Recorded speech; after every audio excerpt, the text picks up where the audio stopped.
बिस्मिल्लाहिर्रहमानिर्रहीम। इय्याका नअबुदु व इय्याका नस्तईन। सबसे पहले शौकत भट्टी आपको, आपके एमपीज को, मेहदी भट्टी को, अपने तहरीक इंसाफ के कारकुनों को, मेरे सारे जितने भी यहाँ हमारे ओहदेदार बैठे हैं, मैं सबको इस शानदार जलसे की भरपूर मुबारक भी देता हूँ, खराज तहसीन भी पेश करता हूँ। लेकिन शौकत भट्टी, आपने इतनी बड़ी लिस्ट पेश कर दी, लगता ऐसे है कि आप एक ही साल में हाफिजाबाद में वो काम करवाना चाहते हैं जो 70 साल में नहीं हुए। लेकिन इंशाअल्लाह देखें, सबसे पहले तो मेरा हाफिजाबाद के लोगों आपसे वादा है कि इंशाअल्लाह जब हमारे 5 साल मुकम्मल होंगे, मेरा वादा सिर्फ हाफिजाबाद आपसे नहीं है, मेरे सारे पंजाब के लोगों से है कि पाकिस्तान की तारीख में इन 5 सालों में जो हम डेवलपमेंट का काम करेंगे, इस सारी मुल्क की तारीख में इतना काम नहीं हुआ होगा जो इंशाअल्लाह पंजाब में हम आपको करके दिखाएंगे। अब मैं हाफिजाबाद के नौजवानों, मैं आपका सबका जुनून देख रहा हूं। मैं ये चाहता हूं, अभी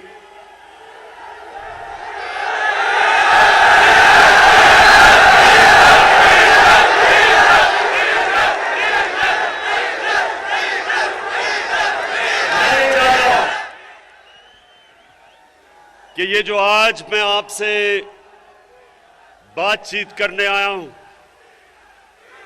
आपने बड़े तहम्मुल से और आराम से मेरी बात सुननी। मैं सबसे पहले एक चीज आपसे पूछता हूं, क्योंकि आप बाशऊर लोग हैं, मुझे ये बताएं कि इमरान खान को सियासत में आने की जरूरत क्या थी 25 साल पहले? अल्लाह इमरान खान को सब कुछ दे चुका था, जो भी मैं जिंदगी में चाहता था अल्लाह वो दे चुका था। मैं सिर्फ एक वजह से आया था, और मैं नौजवानों आपके लिए, क्योंकि आप इस मुल्क का मुस्तकबिल है, मैं ये चाहता हूं बड़े गौर से आप मेरी बात सुने। पाकिस्तान क्यों बना था?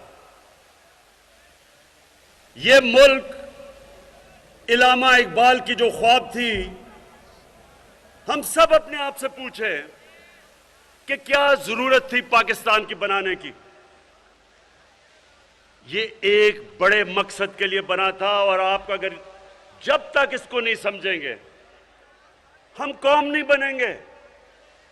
क्योंकि एक कौम तब बनती है वो जब एक नजरिए पे खड़ी होती है। नजरिए के बगैर कौम नहीं बन सकती। वो एक अवाम का हजूम होता है, उसके अंदर कभी आप सुनेंगे कि जाग पंजाबी जाग, कभी आप सुनेंगे सिंधु जैश, कभी पख्तूनिस्तान, कभी बलूचिस्तान की आजादी की तहरीक। क्योंकि जब तक मेरी कौम को मकसद ना पता चले पाकिस्तान बनाने का, हम कौम नहीं बन सकते। और जब एक कौम अपने नजरिए से हटती है, मेरे पाकिस्तानियों, वो कौम तबाह हो जाती है। हमने एक अजीम कौम बनना था, नहीं बने। और आज मैं आप सबके सामने पहले तो यह रखता हूं कि नजरिया था क्या पाकिस्तान का। नजरिया पाकिस्तान का इल्लामा इकबाल ने बड़ा वाज़ेह किया था कि हमने वो रियासत बननी थी जहां सारी कौम ने इकट्ठा होना था। उस नजरिए पे जो नजरिया हमारा नबी सल्लल्लाहु अलैहि वसल्लम का था, और उन्होंने एक रियासत बनाई थी, मदीना की रियासत। वो क्यों अल्लाह हमें कहता है कि अपने नबी की सुन्नत पे चलो? क्योंकि वो मदीना की रियासत के ऊपर कई सदियों तक मुसलमानों ने दुनिया की इमामत की। जैसे जैसे वो उन असूलों से पीछे हटते रहे, मुसलमान नीचे आते रहे। तो मेरे नौजवानों, मैंने फैसला किया कि मैं अपनी कौम को उसकी तरबियत के लिए एक अथॉरिटी बनाऊं जिसका नाम रहमतुल आलमीन अथॉरिटी है। उसका मकसद क्या है? उसका मकसद अपने नौजवानों को, अपने स्कूल के बच्चों को, सबको बताना कि हमारे नबी सल्लल्लाहु अलैहि वसल्लम की सीरत क्या थी, उनका रास्ता क्या था। सबसे पहले आपने एक चीज समझनी है कि उनको रहमतुल आलमीन क्यों कहते थे।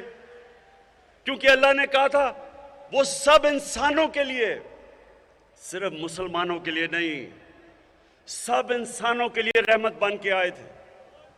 उन्होंने मदीना की रियासत में इंसानों को इकट्ठा किया था। उसमें ईसाई भी थे, उसमें यहूदी भी थे, उसमें काफिर भी थे। उन सबको उन्होंने, इंसानों को इकट्ठा किया था एक नजरिए पे। और वो नजरिया ये था मदीना की रियासत में कि सबसे पहले रियासत में अदल और इंसाफ होगा। रियासत इंसानों को एक ही कानून सब इंसानों को रखेगी, यानी कि ताकतवर और कमजोर एक ही कानून की हुक्मरानी, इंसाफ। दूसरा रियासत में असूल था इंसानियत, फलाही रियासत, दुनिया की तारीख की पहली फलाही रियासत बनी थी। और तीसरी खुददारी, कि वो रियासत एक आज़ाद रियासत थी। और इन तीनों के ऊपर भी मैं बात करूंगा, लेकिन उन्होंने उससे अवाम के लिए अल्लाह ने मदीना की रियासत में जो कुरान की आयत थी, अमर बिल मारूफ व नही अनिल मुनकर, अल्लाह ने इंसानों को कहा कि रियासत की तो जिम्मेदारी इंसाफ देना, खुददार कौम, इंसानियत, फलाही रियासत, लेकिन अवाम की जिम्मेदारी क्या थी कि तुम अच्छाई के साथ खड़े होगे और बुराई के खिलाफ जहाद करोगे। ये समझ जाएं कि अल्लाह ने इंसान को ये इजाजत नहीं दी थी कि एक तरफ बुराई हो रही हो और आप इंसान कहे जी कि मैं तो किसी की तरफ भी नहीं हूं। ये मैं 25 साल से अपनी कौम को बता रहा हूं कि जब तक एक कौम बुराई के खिलाफ नहीं खड़ी होगी, उस कौम में बुराई बढ़ जाएगी, वो कौम आगे नहीं बढ़ेगी। जब एक कौम देखेगी कि जुल्म हो रहा है, जुल्म के खिलाफ नहीं खड़े होंगे, जुल्म बढ़ जाएगा। जब एक कौम देखेगी कि करप्शन बढ़ रही है और कौम कुछ नहीं करती, तो माशरे में करप्शन बढ़ जाएगी। जब हम आप देखते हैं कि माशरे में सेक्स क्राइम बढ़ती जा रही है, बच्चों से ज्यादतियां, रेप,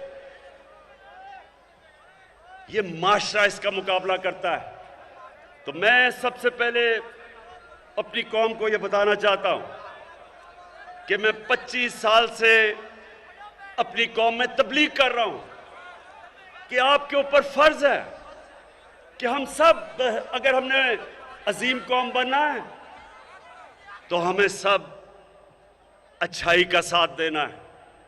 हम जब देखें कि मुल्क के नामवर करप्ट लोग, मुजरिम, अदालतों में जिनके केस, वो जब सब खड़े होके एक तरफ कोशिश करते हैं कि मुल्क की रियासत को गिराने के लिए, पैसा चलाने के लिए, लोगों को खरीदने के लिए, चोरी के पैसे से लोगों के ज़मीर खरीदने के लिए, तो रियासत की जिम्मेदारी होती है इसके खिलाफ आवाज बुलंद करना, अवाम की जिम्मेदारी होती है, अदलिया की जिम्मेदारी होती है, इलेक्शन की जिम्मेदारी होती है। कौम मुकाबला करती है इसका। मैं नौजवानों मगरिब में अपना बड़ा टाइम गुजारा क्रिकेट की वजह से। आप यकीन करें कि उनकी जमहूरियत के अंदर किसी की जुर्रत नहीं हो कि वो किसी एमपी के ऊपर, मेंबर ऑफ पार्लियामेंट का जमीर खरीदने की कोशिश करे। उनकी जुर्रत नहीं होती, ना एमपी की, मेंबर पार्लियामेंट की जुर्रत होती है बिकने की, क्योंकि उन्हें पता है कि वो माशरे में नहीं अपनी शक्ल दिखा सकेंगे। एक नौजवानों, ये जरा गौर से सुने, ये सारी जिंदगी बातें आपको काम आएंगी। अमेरिका के अंदर एक बड़ा अमीर आदमी था, उसका नाम बर्नी मैडॉफ था। बहुत अमीर आदमी था, सारे बड़े बड़े लोग उसको जानते थे, फिल्म स्टार वगैरह सब जानते थे। वो करप्शन में पकड़ा गया। अब नौजवानों ये सुनो, उससे हुआ क्या। जब वो करप्शन में पकड़ा गया, उसके बड़े बेटे ने खुदकुशी की। उसका जो दूसरा बेटा था वो घर से ना निकला और अब घर बैठा बैठा ही मर गया बीमारी में। उसकी बीवी ने तलाक दी, उसकी बहन और उसके खामद ने खुदकुशी की। क्यों? क्योंकि उनको पता था कि माशरे में उनकी जगह खत्म हो गई, कोई घर नहीं उनको बुलाएगा, कोई उनके बच्चों से शादी नहीं करेगा। यह होता है खौफ। जब एक कौम अमर बिल मारूफ पे खड़ी होती है, खौफ होता है लोगों को कि माशरा क्या कहेगा। तो मैं इसलिए रहमतुल्लिल आलमीन अथॉरिटी बनाई कि हम अपने बच्चों को पढ़ाएं, स्कूल के अंदर बच्चों को सीरत नबी से पढ़ाएं, यूनिवर्सिटी में रिसर्च करवाएं, इसके ऊपर डिबेट्स करवाएं, मुल्क का कैरेक्टर बनाएं। एक जब मदीना की रियासत खड़ी हुई थी तो हमारे नबी सल्लल्लाहु अलैहि वसल्लम ने उनका कैरेक्टर, उनको लोगों को उठा दिया था, इखलाकियात उठा दी थी।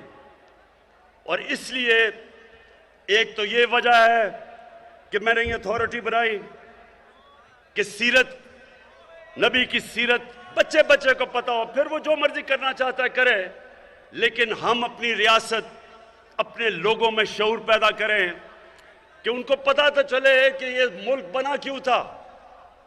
हमने तो एक मिसाल बनी थी दुनिया में कि एक मिसाली इस्लामी रियासत क्या होती है। ये तो इलामा इकबाल की सोच थी। तो मैं सबसे पहले ये कहना चाहता हूं कि मैं 25 साल पहले जब सियासत शुरू की थी तो मैं इसलिए नहीं आया था कि टमाटर की क्या कीमत है और आलू की क्या कीमत है। मैं इसलिए आया था कि मैं पाकिस्तानियों को एक कौम बनाना चाहता था। मैं देखा कि कैसे कायद आजम के बाद आहिस्ता आहिस्ता हमारी कौम दुनिया में उसका वकार गिरता गया।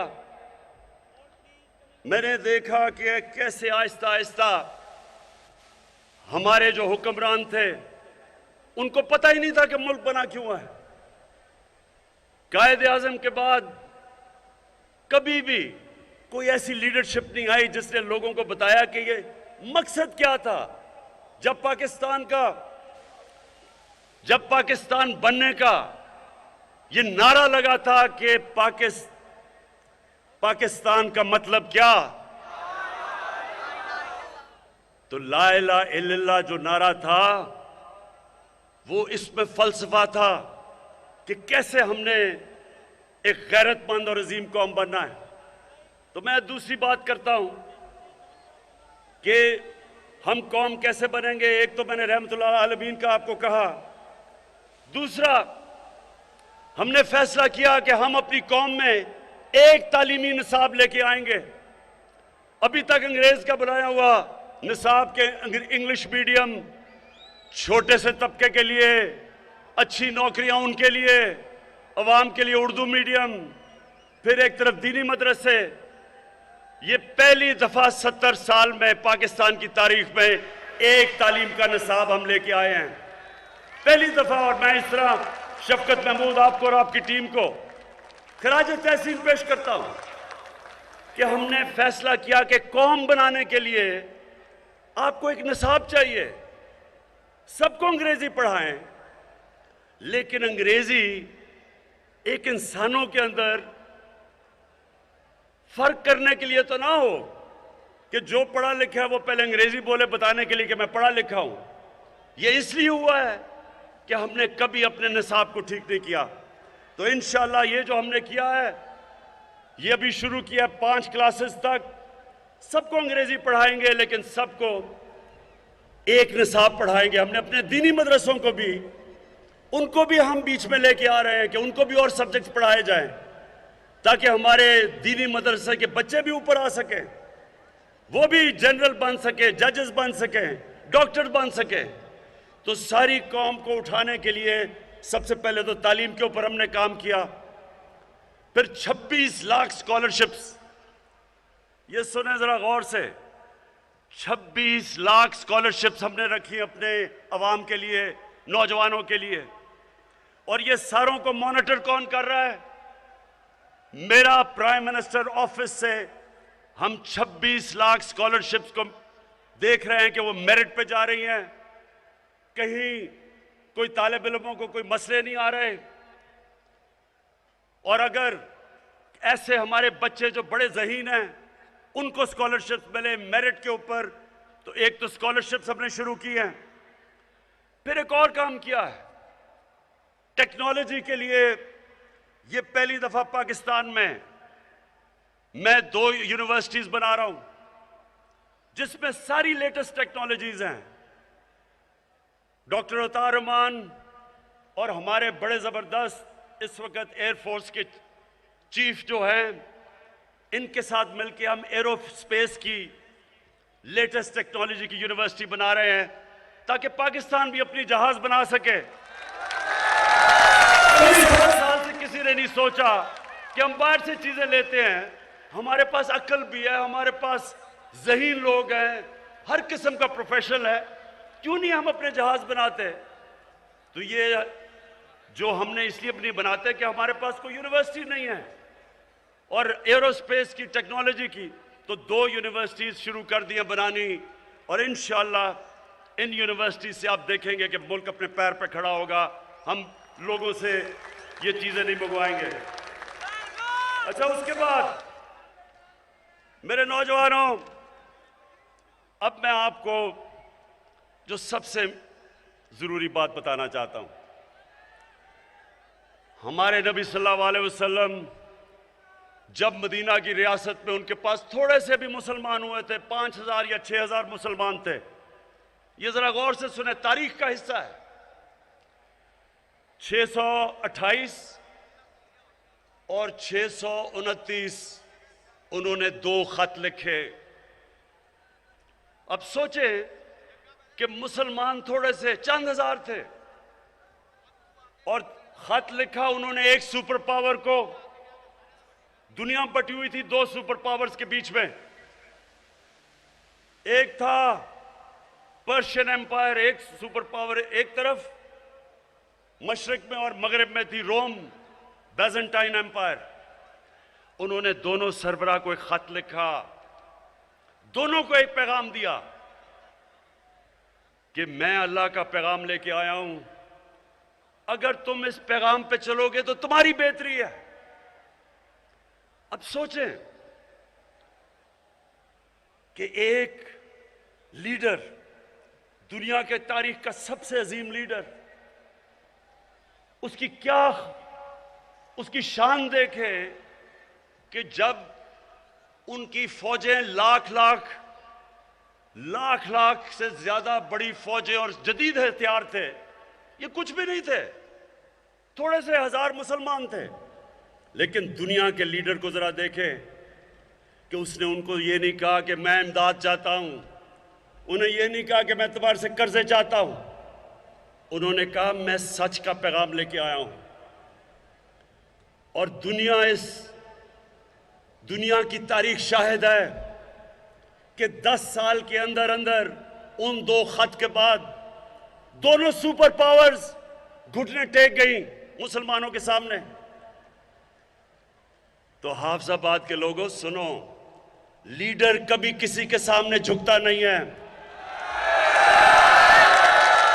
हमारे नबी सल्लल्लाहु अलैहि वसल्लम ने उनकी सुन्नत यह है कि ला इलाहा इल्लल्लाह इंसान को गैरत देता है। जब वो एक इंसान ला इलाहा इल्लल्लाह पढ़ लेता है, वो किसी झूठे खुदा के सामने नहीं झुकता। और हमारी बदकिस्मती कि हमारे जनाब यहां का प्राइम मिनिस्टर अमेरिकी सदर के सामने बैठता है, कांपे टांग रही होती हैं उसकी, हाथ में पर्ची पकड़ी हुई होती है कि कहीं मेरे मुंह से कोई गलत चीज ऐसी ना हो जाए कि अमेरिका का सदर नाराज ना हो जाए। जब एक मुल्क का लीडर इस तरह किसी के सामने टांगे कंपाता है, तो उसके बाद वो कौम को गिरा देता है, कौम गिर जाती है। कौम को तो लीडर उठाता है। हमारा जो लीडर, सबसे अजीम लीडर कायदे आजम मोहम्मद अली जिन्ना, एक गुलाम हिंदुस्तान में आजाद लीडर था,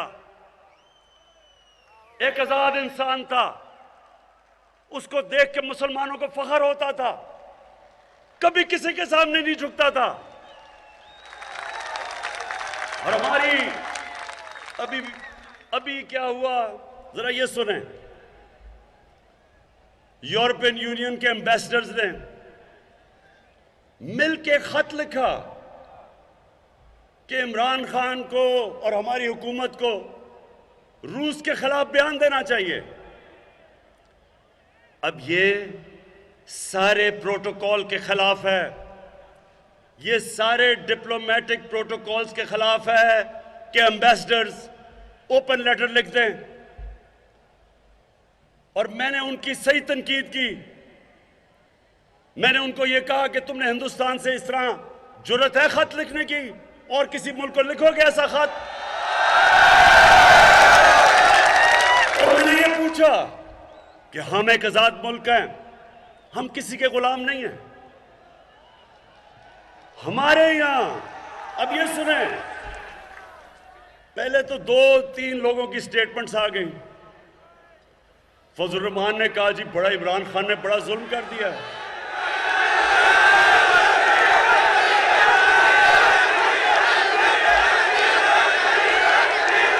मैं नहीं कुछ कह रहा। उसके बाद शहबाज शरीफ, अब जरा शहबाज शरीफ को देखें, वो जब भी जरा सुने मजे सुने, जब भी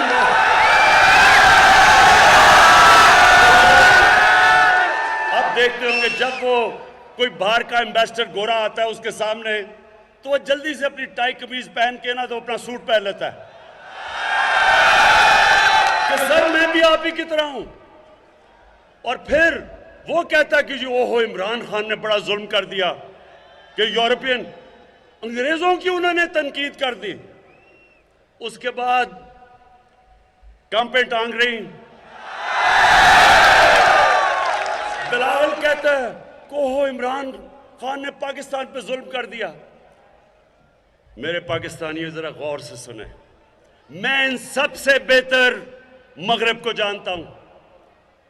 मेरी जिंदगी के कितने साल गुजरे, क्रिकेट खेलता था सारी दुनिया में। मैं मगरबी ज़हनियत को अंदर से जानता हूं। जो लोग उनके जूते पॉलिश करते हैं वो उनको हकारत से देखते हैं। जो लोग अपनी कौम के मफादात के लिए खड़े होते हैं वो उनकी इज्जत करते हैं। आपने देखा, सुनो,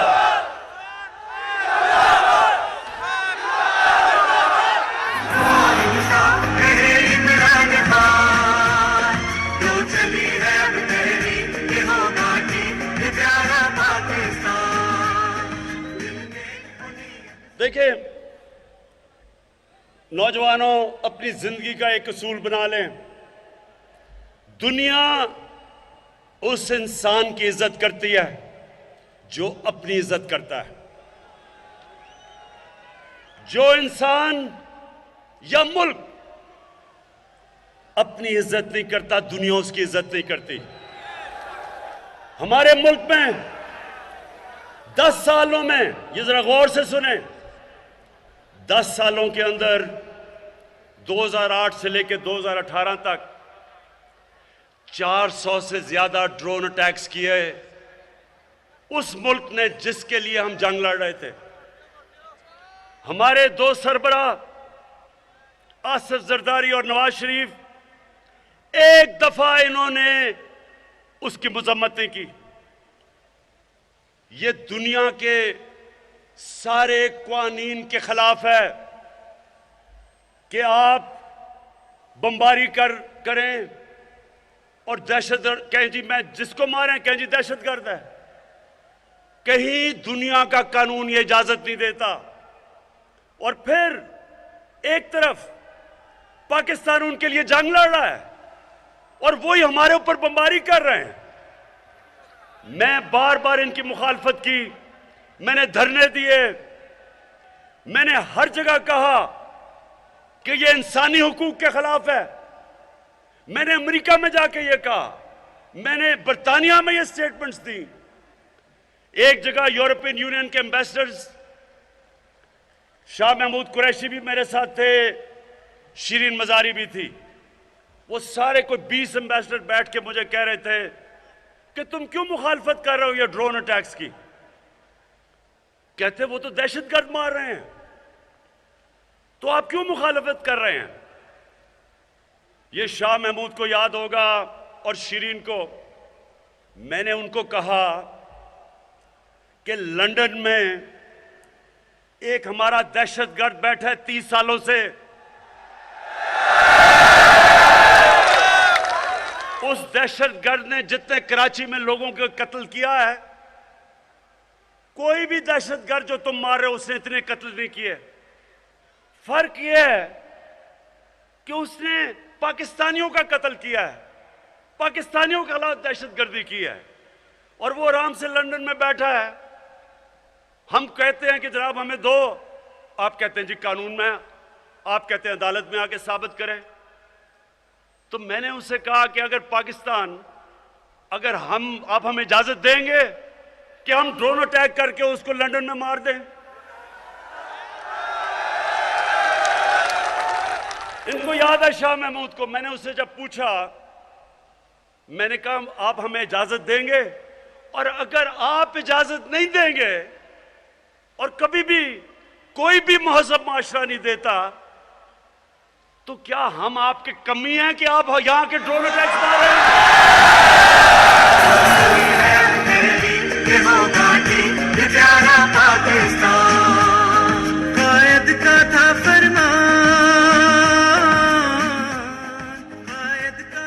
पाकिस्तानियों, मैं वाज़ेह कर दूं कि मैं समझता हूं कि पाकिस्तान को दुनिया में हर मुल्क से अच्छे ताल्लुकात रखने चाहिए। अमेरिका से अच्छे ताल्लुकात रखने चाहिए। बहुत बड़ी पावर है, हमारी तिजारत उसके साथ है। हमारे बड़े अजीम पाकिस्तानी वहां रहते हैं। लेकिन मैं 22 करोड़ पाकिस्तानी का वजीर आजम हूं। मेरी जो जिम्मेदारी है कि मैं अपने पाकिस्तानियों के हुकूक की हिफाजत करूं, मैं अपने पाकिस्तान के मफादात की हिफाजत करूं। मैं ये कभी इजाजत नहीं दूंगा कि कोई आके फॉरेन पॉलिसी ऐसी हो कि हम किसी को खुश करते करते अपने मुल्क को नुकसान पहुंचाएं, मैं ये कभी इजाजत नहीं दूंगा। मैंने अब ये जरा गौर से सुने, मैंने अमेरिकी सदर को मिलने गया, आपने देखा भी होगा डोनाल्ड ट्रंप को जब मैं मिलने गया, मैं सबसे पहले आपको बताऊं कि मैंने कम से कम खर्चा क्यों किया। मैं कमर्शियल फ्लाइट पे गया, मैं होटल में भी नहीं ठहरा, मैं पाकिस्तान की एम्बेसी के कमरे में ठहरा।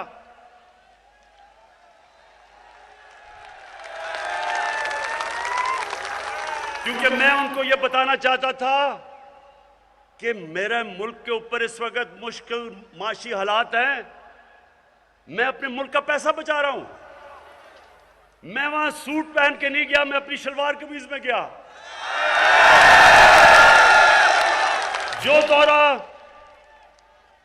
जो दौरा नवाज शरीफ और जरदारी ने $12 लाख से और $14 लाख में किया, वो मैंने $1.5 लाख में किया, सिर्फ इसलिए कि मैं मगरब ज़हनियत को समझता हूं। आप वहां जाके बड़े बड़े होटलों में ठहरे हैं, अपने मुल्क का पैसा खर्च करें, उनको बड़े बड़े तोहफे दें, और उनको पता हो कि आपका मुल्क मकरूज है, वो आपकी इज्जत नहीं करते, वो आपको नीचा समझते हैं, वो आपका मजाक उड़ाते हैं आपके पीछे। मैं जानता हूं उनको। वो आपकी इज्जत करते हैं जब वो देखते हैं कि इसको अपने मुल्क की फिक्र है, वो देखते हैं कि उसे जब अपने मुल्क पे फख्र है, उसको शर्म नहीं आती पाकिस्तानी होते हुए, और सबसे ज्यादा वो आपकी इज्जत करते हैं। और ये सुने जरा गौर से, जब भी मेरे पास कोई बाहर से कोई सरबरा मुल्क का आता है, कोई फॉरेन मिनिस्टर आता है, तो सुने पाकिस्तानियों, मेरी एजेंसीज, मेरा फॉरेन ऑफिस मुकम्मल तौर पे उसके ऊपर बताता है कि उसने तालीम किधर हासिल की, उसने सियासत से पहले क्या किया, उसका पेशा क्या था, उसने पैसा क्या बनाया, वो ईमानदार है या नहीं, पूरा मेरे पास उसकी डिटेल आती है उसके मिलने से पहले। इसी तरह जब पाकिस्तान का सरबराह जाता है बाहर के मुल्क में, तो उनके पास हर चीज उसके ऊपर आ जाती है कि इसकी तालीम क्या है, इसकी सियासत में क्या इसका पोजीशन है, क्या ये ईमानदार है या नहीं। और जब उनको ये पता चलता है कि हमारे वजीर आजम के अरबों डॉलर की प्रॉपर्टीज बाहर पड़ी हैं, ये याद रखें कि उनकी एजेंसीज मुकम्मल तौर पे बता देती हैं कि उनके पैसे किधर हैं। उनकी लंदन में तो क्या पाकिस्तान में भी कोई प्रॉपर्टी नहीं, उनको सब पता चल जाता है। उनके पास एक एक चीज होती है। इसलिए अगर अल्लाह ने मुझे बाहर इज्जत दी तो उनको सबको पता है कि मेरा कोई पैसा बाहर नहीं पड़ा।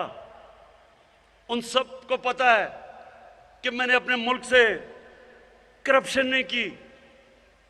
वो आपकी इज्जत करते हैं। और अल्लाह का शुक्र है कि चाइना में गए, उन्होंने हमारी इज्जत की।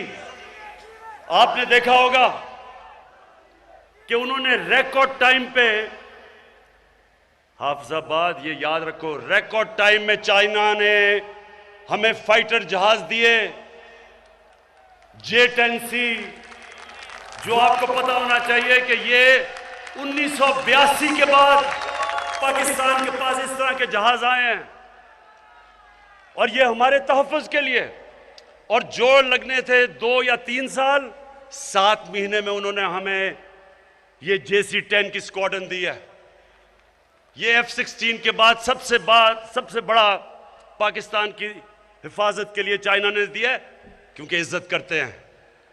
हम रूस गए, 3 गार्ड ऑफ ऑनर्स दिए उसने, रूस के प्रेसिडेंट ने हमें इज्जत दी, उसने हमें। मैं जब सदर ट्रंप से मिलने गया, उसने इज्जत की। उसने ऐसे, उसे पता था कि ये आदमी 2 नंबर नहीं है।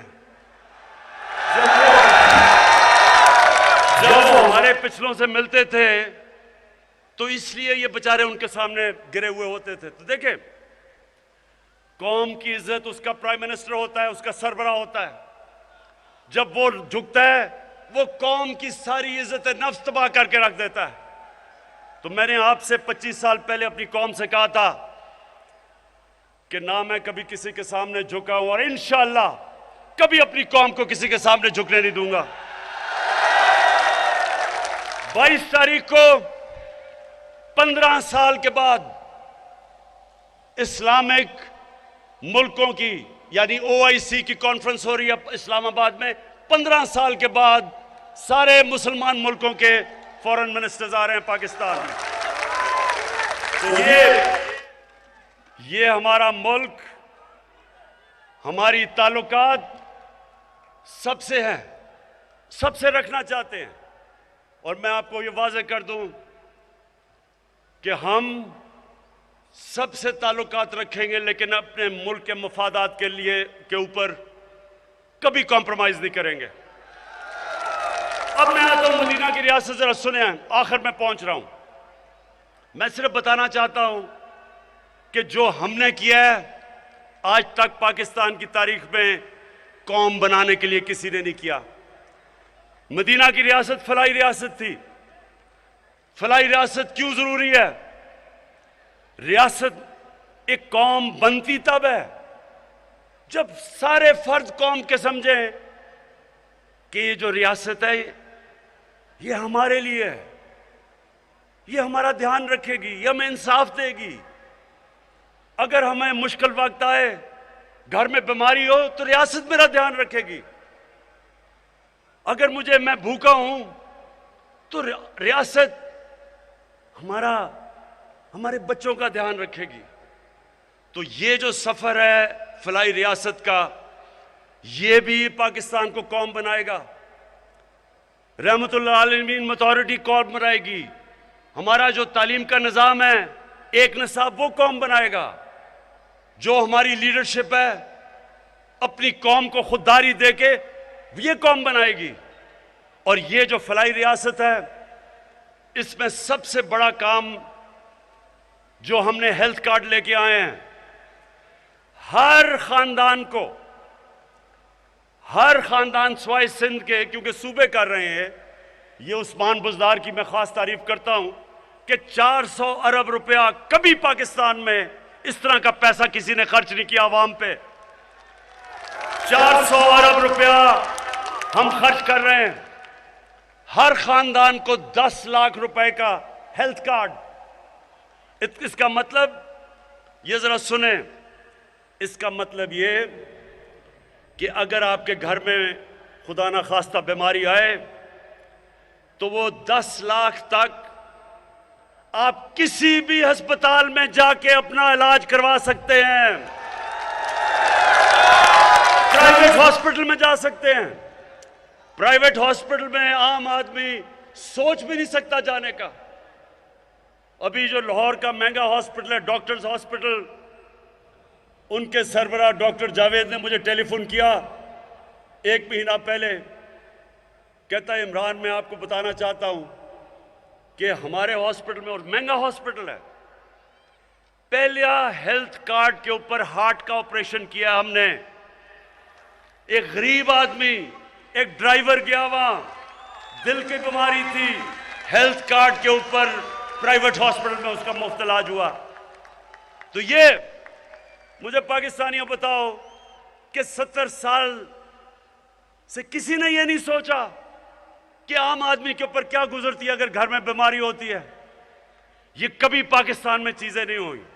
फिर पनाहगाह, मैं जब लाहौर के, वो पुराना जो लाहौर का रावी का पुल था, जब उससे आता था दाता साहब की तरफ, तो वो जो बीच में, सड़क के बीच में जो जगह थी, हमेशा मैं देखता था कि बेचारे लोग सो रहे हैं उसके ऊपर, मजदूर सो रहे हैं उसके ऊपर, ट्रक गुजर रहे हैं रात को, बसें गुजर रही हैं, धुआं आ रहा है, मिट्टी आ रही है। कभी किसी ने नहीं सोचा कि उनके लिए एक हम पनाहगाह बना दें कि जाके उधर सो सके गरीब लोग। कभी किसी ने नहीं सोचा, कभी किसी में यह रहम नहीं आया कितना पैसा लगता है।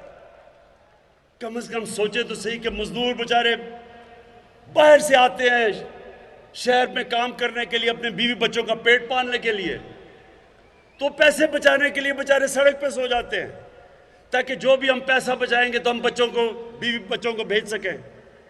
लेकिन कभी रियासत में किसी ने नहीं ये सोचा, क्योंकि एहसास ही नहीं है। हमने पहली दफा, मैं आपको बताऊं, पनाहगाह के अब हम सारे पाकिस्तान में बना रहे हैं मॉडल। हम ऐसा कैसा कर रहे हैं कि पनाहगाह, उसके अंदर एक बनेगी पनाहगाह जिधर लोग रात को सो सकते हैं, खुली हुई हैं, लेकिन इसको और बेहतर अब कर रहे हैं। उनको उसल खाने, नहा सकते हैं, उनको खाना मिलेगा 2 वक्त का, मुफ्त खाना खाएंगे ताकि उनको किराए पे पैसा खर्च ना हो, ताकि खाने पे पैसा खर्च ना हो, और जो भी मजदूरी का पैसा हो वो अपने बीवी बच्चों को भेज सके। और इन पनाहगाहों के साथ साथ अब हम दुकानें बनाएंगे, दुकानों से आमदनी आएगी, पनाहगाह का खर्चा जाएगा। उसके साथ एहसास सेंटर खोलेंगे, उनकी ट्रेनिंग करवाएंगे, तो इंशाअल्लाह ये फलाई रियासत की तरफ पूरा हमारा रास्ता है। फिर कामयाब पाकिस्तान, शहरों के अंदर और देहातों में 20 लाख खानदानों के ऊपर हम क्या कर रहे हैं, सूद के बगैर 5 लाख कर्जा, अपनी बिजनेस शुरू कर सकें, अपने किसान अपने खेत पे लगा सके। 20 लाख रुपया सूद के बगैर कर्जा दे रहे हैं, अपना घर बना सकें। उसके अलावा टेक्निकल एजुकेशन, ये सारा एक खानदान के लिए टेक्निकल एजुकेशन दे रहे हैं। फिर ये पहली दफा, ये सारी चीजें पाकिस्तान में पहली दफा हो रही है। फिर अब सबसे ज्यादा एक इंसान क्या चाहता है कि मेरे सर के ऊपर छत हो, अपना घर हो। अब शहरों के अंदर इतना महंगा घर बनाना, लोग, आम आदमी घर ही नहीं बना सकते। हमारी ये कच्ची आबादियां बढ़ती जा रही हैं क्योंकि लोग अपना घर नहीं बना सकते। तो पहली दफा, आप सुनो मेरे पाकिस्तानियों, पहली दफा हमने बैंकों के साथ मिलके, हुकूमत ने भी पैसा डाला है, बैंकों ने पहली दफा कर्जे देने शुरू हुए उन लोगों को, मजदूरों को, वेल्डर को, मोची को, दर्जी को। और कैसे कर्जे, अब क्या किया हमने, जो वो किराए का जो किस्त देते थे 1 महीने की किराए के लिए, उसी किस्त को हमने बैंकों से कर्जा ले लिया। बजाय किराया देने के वो बैंकों को किस्त देते हैं और घर उनका अपना हो जाता है। अब तक 60 अरब रुपए, अब तक 60 अरब रुपए पाकिस्तान की तारीख में पहली दफा बैंकों ने ये छोटे लोगों को कर्जे दिए हैं। इससे पहले सिर्फ पैसे वालों को कर्जे मिलते थे। और इंशाअल्लाह मेरा, इसको हम बढ़ाते जाएंगे, और मेरी ख्वाब यह है कि मेरे आम लोगों के लिए हम सस्ते कर्जे दें ताकि वो अपने घर बना सकें।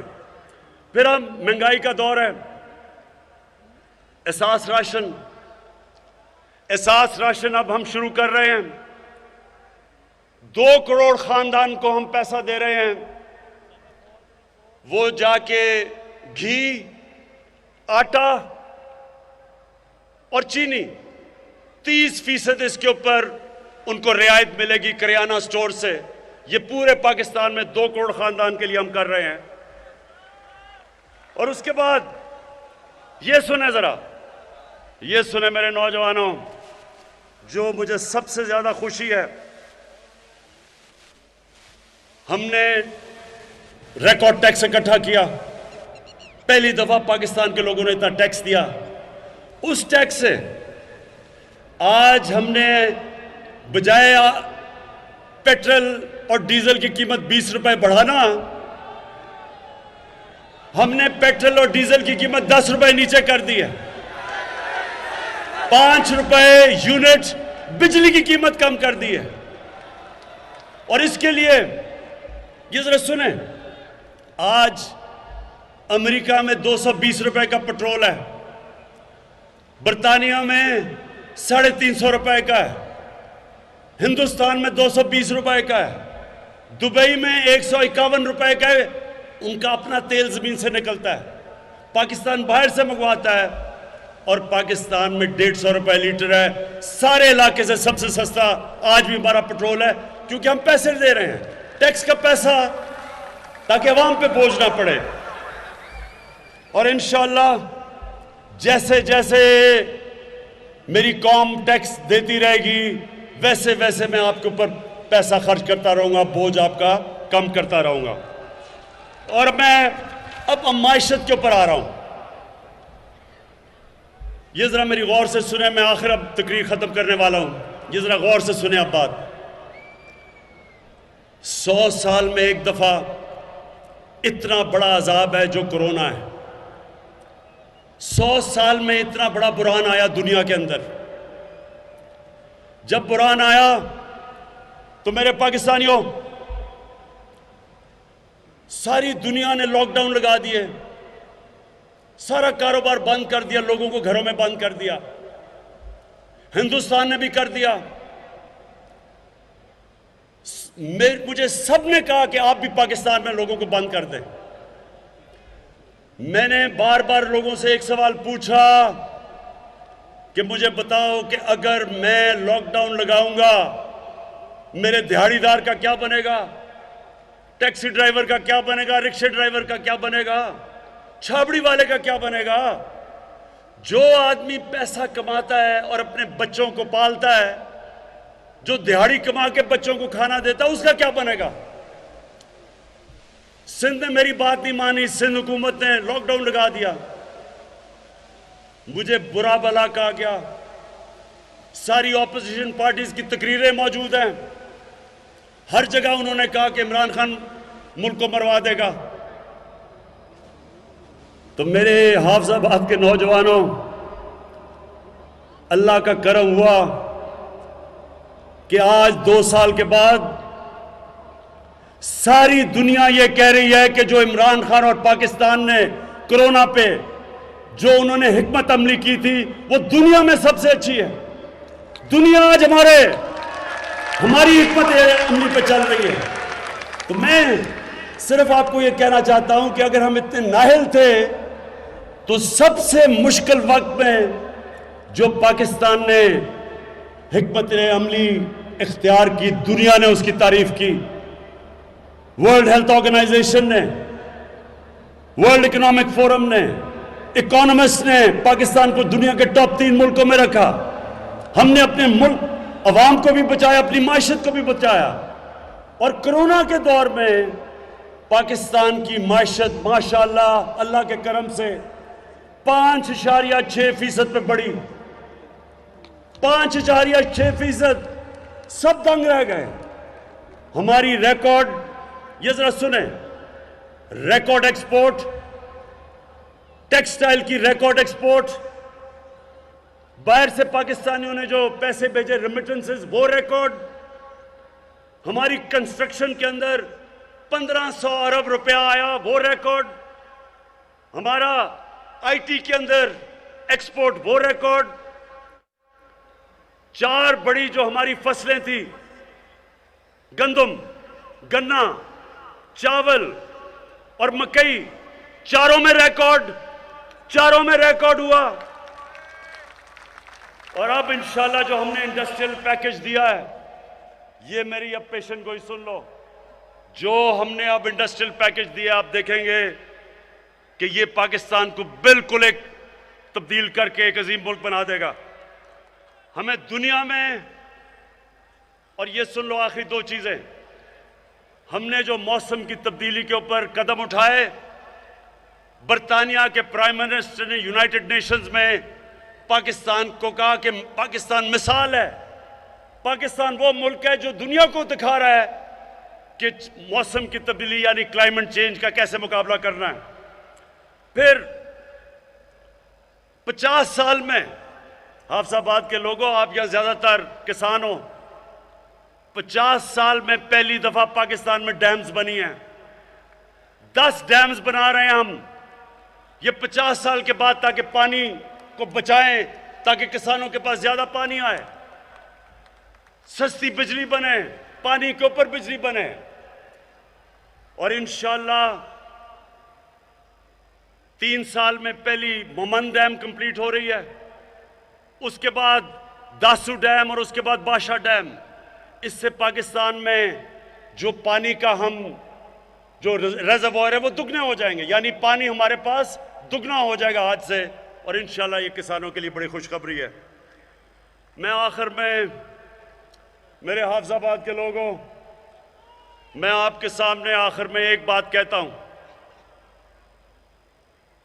कि मेरा ये ईमान है कि हमारा मुल्क एक बहुत अजीम मुल्क बनने जा रहा है। ये वो मुल्क है जो 27वीं रमजान को बना था। ये वो मुल्क है जिसने दुनिया को बताना है कि सही माने में जो नबी सल्लल्लाहु अलैहि वसल्लम की सुन्नत थी, मदीना की रियासत, वो कैसे, उसके क्या असूल थे। हमने दुनिया में मिसाल बनना है, हमने खुददार कौम बन के सामने आना है और हमने दुनिया को यह साबित करना है कि किधर से, जिस तरह मदीना की रियासत में मुसलमान उठे थे, उसी तरह यह मुल्क उन उसूलों के ऊपर चल के एक दुनिया का अजीम तरीन मुल्क बनेगा। और इंशाअल्लाह ये जो हमारे सामने हमें धमकियां मिलती हैं, अभी ये जो हिंदुस्तान का एक मिसाइल भी आ गया, पाकिस्तान ने बड़ी हिकमत से इसका जवाब दिया। हालांकि हम और भी कुछ कर सकते थे, लेकिन आज मैं आपको कह दूं, हमारा मुल्क वो है जो अपनी दिफा कर सकता है, जो इस वक्त सही रास्ते पे चला गया है, जिसकी माशत सही जा रही है, और जो इंशाल्लाह अगले 1.5 साल होंगे उसमें आप देखेंगे कि ये मुल्क उधर पहुंच जाएगा जो, अगर हम 1947 में सही माने पे चल पड़ते तो आज हम कहां के कहां पहुंच चुके होते। और हाफिजाबाद के लोगों और नौजवानों, इसकी कोई फिक्र ना करें कि ये जो सब इकट्ठे होकर कोशिश कर रहे हैं कि हुकूमत गिर जाएगी, ये आपके सामने होगा। आने वाले दिनों में आप सब देखेंगे कि ये बजाय हुकूमत के गिरने के, ये जो 3 चूहे निकले करने चले शिकार, इन तीनों का इंशाल्लाह आप शिकार होते देखेंगे। पाकिस्तान पाइंदाबाद।